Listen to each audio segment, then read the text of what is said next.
With the nationwide COVID-19 lockdown finally starting to wind down after 5 long weeks, many businesses now find themselves having to coordinate the restart of their operations. A major part of this is ensuring that employees can return to work, which comes with many challenges considering the host of rules and regulations introduced at the start of the level 4 phase of the national lockdown. Now, joining us to explain the complexities of this process is Gys Kappers, CEO of Wyzetalk. Good evening to you, Gys, and thank you so much for joining us. Now, you talk about how organizations can practically embrace systems at their disposal to help employees, and you talk a lot about digitization and technology. How do you propose they do that? So, firstly, thank you very much for having me on the call this evening. It's a pleasure being with you, Anati. So Wyzetalk is a digital engagement solution for non-desk or blue-collar workers.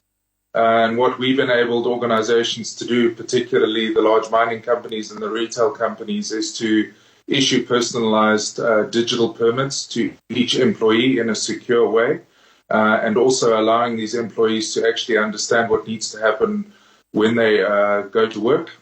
We've also got questions, Q&As that we supply these employees in terms of assessing what their potential level of infection may be, if it's green, amber or red, and the various workflows that we then put into the organization to ensure that the employee is absolutely safe when they get to work.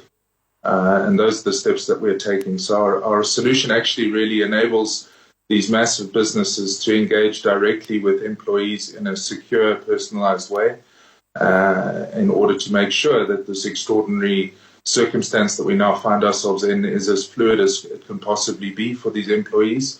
And the employers out there are obviously very aware of what is happening at the employee level, and it's ensuring that they make and take all the necessary steps to inform these employees on day-to-day operations for these businesses.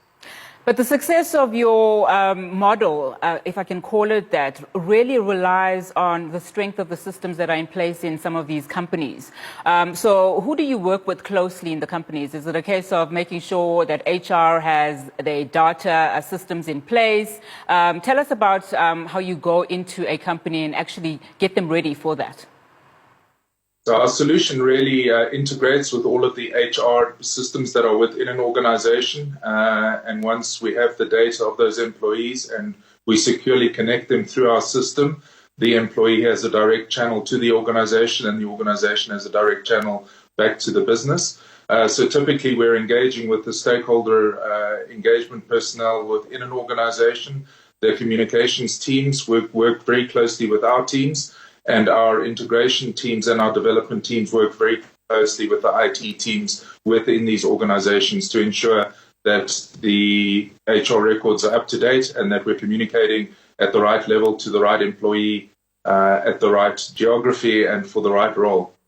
Now, it's all good and well when a company has got all its systems in place, but if those systems need to start speaking to other systems outside of the realm of the company, for instance, where government comes in, how do you then help companies adapt to those? Because we are using a lot of manual interventions. For starters, you actually have to have a stamp on a piece of paper for law enforcement authorities to see that you are actually accredited to be working at level 4, for instance. So how do your technological systems speak to government? So the technology that we've developed is really the direct line of sight to an employee on their personal mobile device.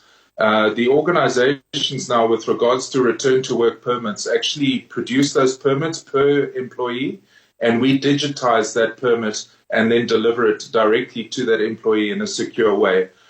So we're absolutely adhering to every element of what the government has put down in terms of level 5, level 4, etc. It's very important that we remain within the realm of the law, and also ensuring that any updates that are made via government are also brought to our internal teams, which are then navigated and communicated to the organizations that use our solution.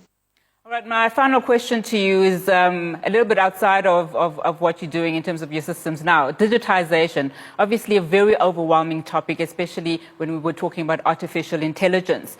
At the moment, we are right in the throes of COVID-19, and it's not only South Africa, but globally. How can technology benefit us during this time as people? So I think the biggest complexity that massive organizations have is how do they actually reach these employees? A lot of them are really not being informed, and a lot of fake news is out there, so they don't really know where to believe the news that they're getting. Statistics globally prove that if the organization is providing the information to the employees, that is a trusted means of accepting what's being told to them. And also just keeping people updated, really, from an employer to an employee base, really rebuilds trust. And I have to say that the organizations that we're dealing with are really taking really good care of their employees. They're informing them of what needs to happen and also informing them of any changes that are happening with operations on a day-to-day or an hour-by-hour basis. And really, it's really about creating that digital channel first and then developing ways that we can enhance the functionality of what the organization needs to do for its people over time. All right, Gys, thank you so much for your time. That's where we have to leave it.